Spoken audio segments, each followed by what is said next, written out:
యొక్క కోట్లాది మంది ఇలవేల్పు కొమరవెల్లి మల్లన్నకు ప్రాశస్త్యం కలిగిన స్థానం అది. వారు కొలువై ఉంటారు. ఇక్కడ అత్యంత ప్రాముఖ్యత కలిగిన నకాషి పెయింట్స్ కూడా ఇదే చేర్యాల ప్రాంతం ఉంటాయి అధ్యక్ష. ఇక్కడ 5 మండలాలు ఇప్పుడు ఉన్నాయి అధ్యక్ష. చేర్యాల టౌను, కొమరవెల్లి, దూల్మిట్ట, మద్దూరు. దీనికి సంబంధించింది ఎప్పుడో ఇది నియోజకవర్గం అధ్యక్ష. చేర్యాల ప్రాంతం అనేది ఇంతకుముందు నియోజకవర్గంగా ఉన్నది, పాత తాలూకా కేంద్రంగా ఉన్నది. అదేవిధంగా ఇవాళ ఈ యొక్క 5 మండలాలకు సంబంధించి ఒక్కొక్కరు ఒక్కో దగ్గర పోవాల్సి వస్తుంది అధ్యక్ష.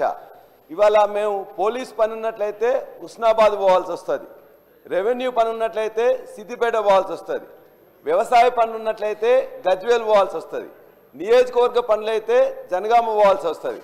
కాబట్టి ఈ విధంగా అనేక పనులకు డిఫరెంట్ ప్లేసెస్కి పోవాల్సి వస్తుంది. కాబట్టి ఇది లాంగ్ పెండింగ్ సమస్య ఉంది. కాబట్టి ఇంతకుముందు కోమటిరెడ్డి వెంకటరెడ్డి గారు ఎంపీగా ఉన్నప్పుడు అక్కడ జేఏసీ ఉద్యమం జరిగితే వచ్చి ఖచ్చితంగా మేము చేస్తానని హామీ ఇచ్చారు అధ్యక్ష, చేపిస్తామని కూడా హామీ ఇచ్చారు అధ్యక్ష.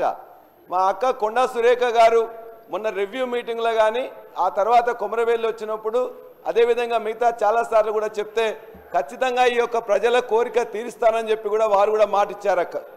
అదేవిధంగా మేము ఇవాళ దీన్ని కావడానికి అధ్యక్ష అన్నీ కూడా ఇంటిగ్రేటెడ్ ఆఫీస్ కాంప్లెక్స్ అనేది ఆల్రెడీ ఇక్కడ నిర్మితమై ఉన్నది. కాబట్టి కొద్దిమంది స్టాఫ్ని ఇచ్చినట్లయితే, ఎందుకంటే ఇంతకుముందే గత నెలలోనే కోర్టుకు సంబంధించిన పర్మిషన్ వచ్చింది, కోర్టుకు సంబంధించి కూడా వచ్చింది అధ్యక్ష.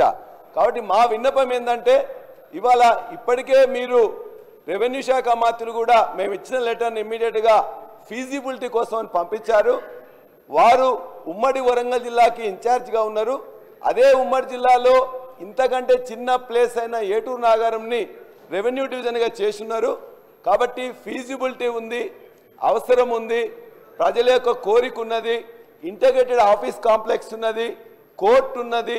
చాలా చారిత్రక ప్రదేశమైన ఆనాడు తెలంగాణ సాయుధ పోరాటంలో ప్రతి గ్రామంలో కూడా వందల మంది వీర బైరాన్పల్లి 98 మంది చనిపోయిన వీర బైరాన్పల్లి కూడా ఇక్కడే ఉంది అధ్యక్ష.